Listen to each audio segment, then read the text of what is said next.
Hello everybody, Miss Bates here. The goal of today's video is to walk you through our accelerated reading class. So I'm going to take you through book by book, essay by essay, and just walk you through each trimester to give you a stronger understanding of what it means to be an 8th grader in accelerated reading.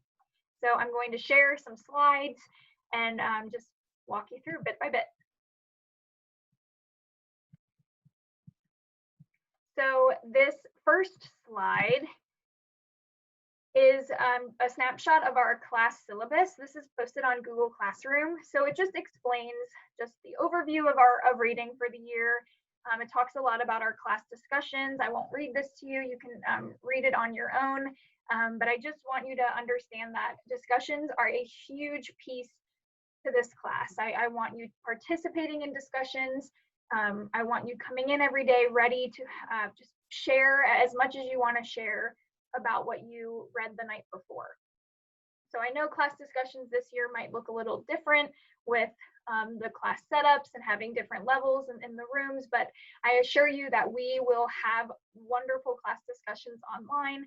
I saw it in the spring with the class of 2020. They had amazing discussions for those 11 weeks online where they read one of our books completely on their own. So they did an amazing job. I know that you all will do an amazing job as well. So just understand that I will walk you through what I expect of you in terms of these discussions, but just be prepared to come ready to discuss. I have a different slide to put up to go through our trimesters, one story at a time, one essay at a time. So I'll get to that next. If you haven't already joined our Google Classroom page, the code is right here. Again, I'll talk about vocab when I put up the other slide here in just a moment. This last piece of this syllabus explains independent reading. And I believe Ms. Stevlingson took this same approach last year. We've been doing it in the 8th grade now for several years, where we've abandoned accelerated reader. I believe accelerated reader serves its purpose in the younger grades, but as 8th graders, when your lives are getting busier and busier with extracurriculars, and reading, just especially with accelerated reader, just kind of ends up being this extra thing you have to do, and these extra tests you have to take. And that's not how I see reading. Reading needs to be something that you enjoy to do and not something that's just hanging over your head. So it explains a little bit more about that.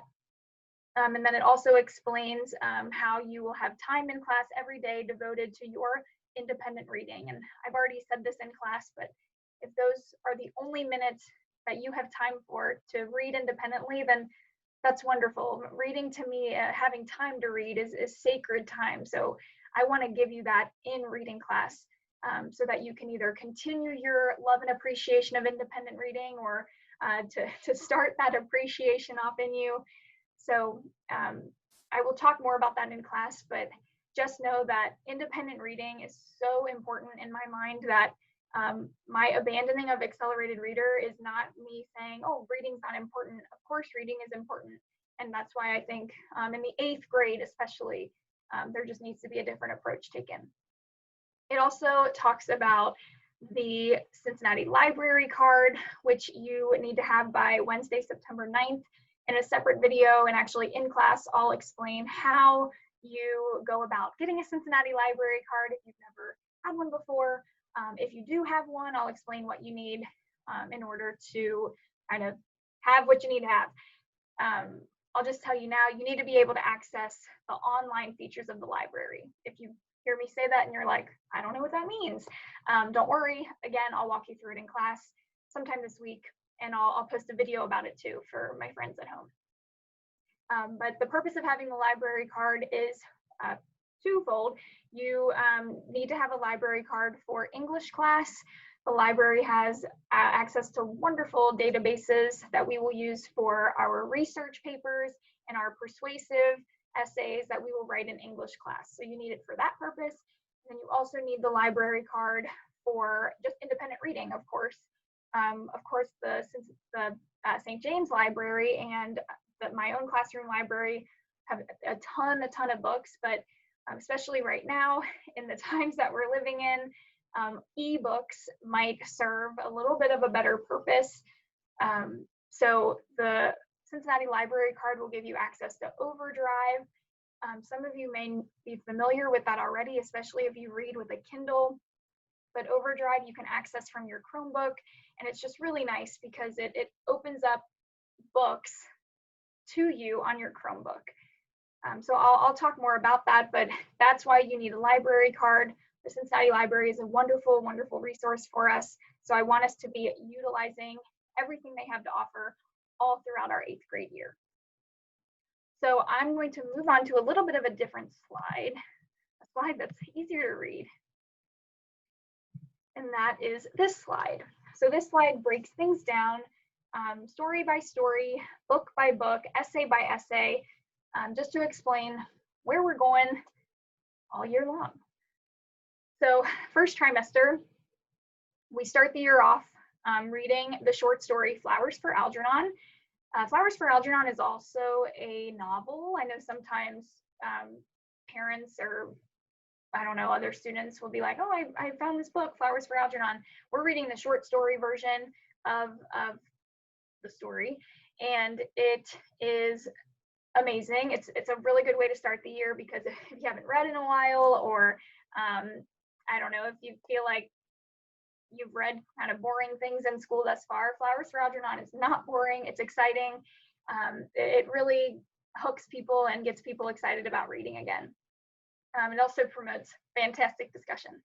So we'll start our year with Flowers for Algernon, and then we will write an essay off of Flowers for Algernon, which will get us in the mode of thinking how we need to think in order to be successful in our high school English classes and other high school classes as well, which is reading for the purpose of writing. So writing from what we read. It's not all the time that you just have to read a story and then take a little multiple choice test. It's more likely that you have to read and then then write an essay. Take what you've read and kind of analyze things and piece things together, make your own arguments, incorporate textual evidence, know how to format an essay. So we're going to start our year right off the bat with knowing how to do that with a short story. So it kind of makes things easier for us because as you can see on the slide, we're going to write other essays. So it's a really nice way to start by writing an essay from a short story where you don't have 300 pages to sift through to find evidence, but it's just a short story. So it kind of allows us to ease into the process of writing from what we read. Moving right along, the next thing that we read is I Am Malala. I Am Malala is a very, very challenging text, but it's a powerful text, and it is a text that will string through our entire year.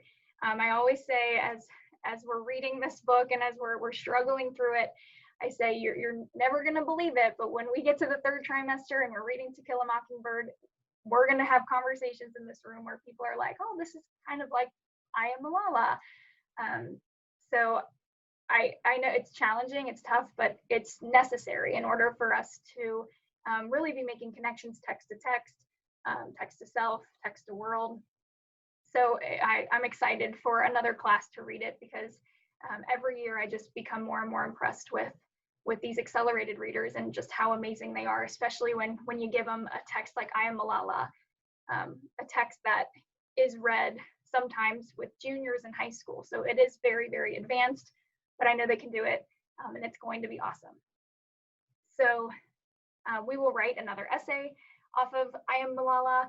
However, this essay juggles 2 different pieces of literature. So of course, I Am Malala will be talked about in the essay, but we will also be comparing I Am Malala to another text. So I will give you several texts, like 5 or 6 texts, like poems, excerpts from Helen Keller's autobiography, for example, Martin Luther King Jr.'s I Have a Dream speech, just texts that have similar themes. And we'll read them all, but then you'll have the choice. You'll get to pick one of those texts, and that will be the text that you compare with I Am Malala. So another really good just essay to get familiar with.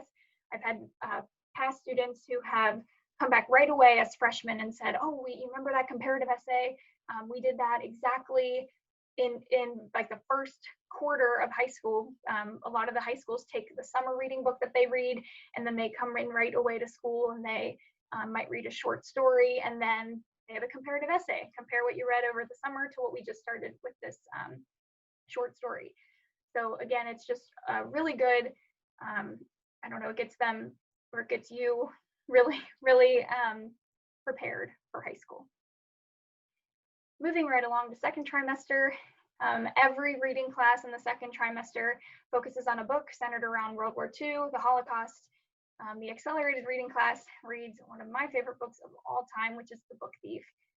The Book Thief by Marcus Zusak, I think, will end up being one of your favorite books. It's just unlike anything you've ever read before. I always suggest to parents that if you've never read The Book Thief, read it along with us.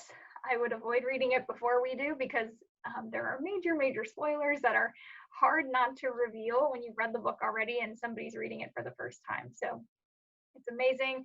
I love it. We write another essay off of it, but it's just so powerful. That's all I can really say about it right now, because I don't want to give anything away, but just be excited about that book.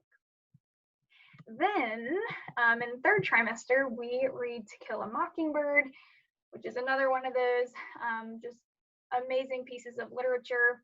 Again, parents, if you've never read To Kill a Mockingbird, it's a really good book to read right now. It promotes amazing discussion, just really timely discussions too. So I'm excited to see what we do with that book this year. And then at the end of the year, when everybody's ready for high school and ready to check out, we do something really difficult. We read Shakespeare, but we make it as painless as possible. We read a comedy. It's hilarious. If you've ever seen the movie She's the Man with Amanda Bynes and Channing Tatum, that movie is based off of Shakespeare's Twelfth Night. So we will read it, of course, but to make things easier on us as 8th graders, reading Shakespeare maybe for the first time, we will watch the Globe Theater production of Twelfth Night while we read it. It makes it a little bit easier to watch a performance, to hear the audience's reaction.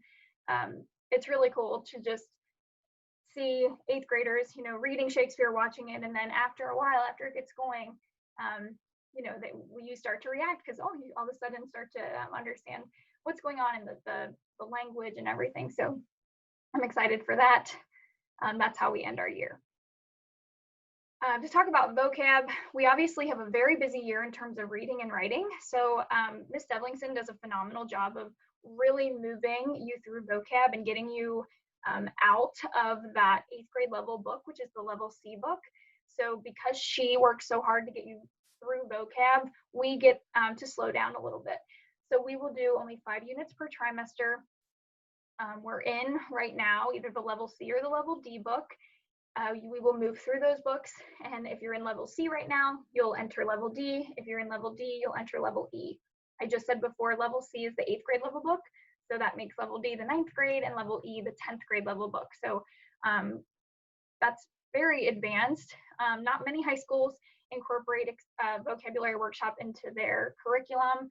I believe St. X still does, but that's the only one that I know of. But being an 8th grader and being in that level E book, that's very advanced. So regardless of how far you are or where you are right now in vocab, we will still make a lot of progress. But like I said, because 7th grade focuses so much on really booking through the vocab book, we get the opportunity to slow things down, to focus more on the writing piece of reading class, which is always very exciting for me. I love walking people through the process of really knowing how to just absolutely kill an essay. So I'm excited to get people ready to write from what you read, which is my goal.